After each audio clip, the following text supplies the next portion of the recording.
Thanks very much, Linda. I think the requirements for innovation are pretty clear, as we've just heard.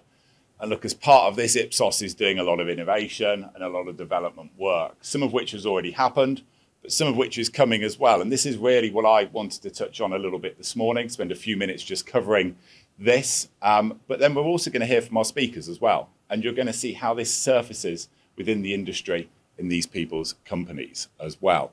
But look, just before I go into that, I just wanted to show you one stat, because I think this stat's really important.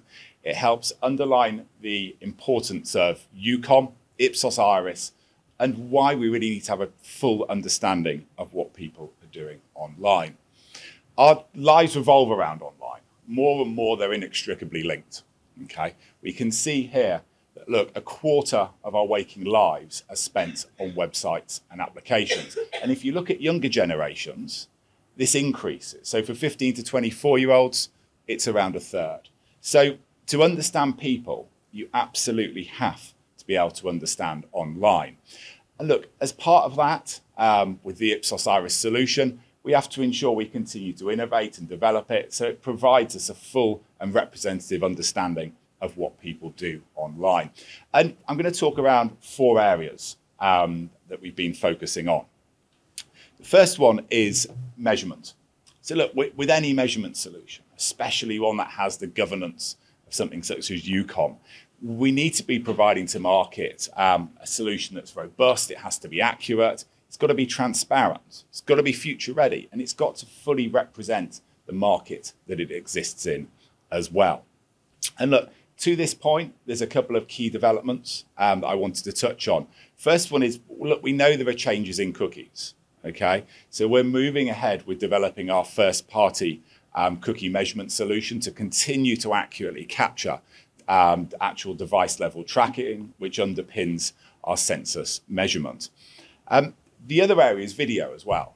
So video is a big area we've been investing a lot into in the past year or so. And you're going to be hearing this morning from Sky and YouTube about exactly this. The next area is audiences. So with audience, we want to help provide you with quality audiences, those audiences that matter, those audiences that are going to allow you to achieve your business objectives that underpin growth. Okay, so that's whether it's audiences feeding into planning, buying and strategy, whether it's for ads and partnerships, or whether it's for things like audience and product strategy. So we already on Ipsos Iris capture a lot of audiences. So it's demos, attitudes, geo, plus some top-level behavioural categories as well. And it's really the behavioural part of it that we want to dive deeper into around audiences. And this is utilising the 10,000 passive panel that we have on Ipsos Iris. So it's using this passive data that understand actual people's real behaviours to build out more audiences. So the first thing we're looking at around this is interests. So interests, for instance, span a vast range of categories. But let's take sport as an instance. I have an interest in sport, but a further subsection of that could be football. But within football, you may have an interest in the Premier League. And within the Premier League, you may have an interest in Manchester City, Chelsea, or one of the other teams. So it's capturing lots of different interests there. All right, at the first stage, we're going to be releasing about 600.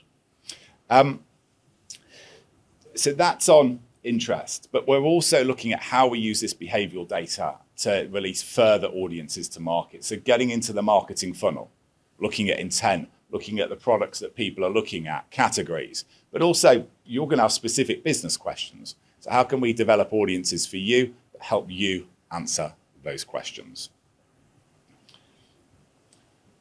And look, with analytics, it's all about ensuring that we're getting the most out of the data to provide the industry with the insight that you need. So one area of this is development of the UI. I just talked about interest. It's bringing a lot more audience data into the solution. So we're looking at how we build out an audience builder type tool. Example of this, if you think what kind of an ad management platform looks like, it's probably not going to look dissimilar to that. It'll house demos, attitudes, interests.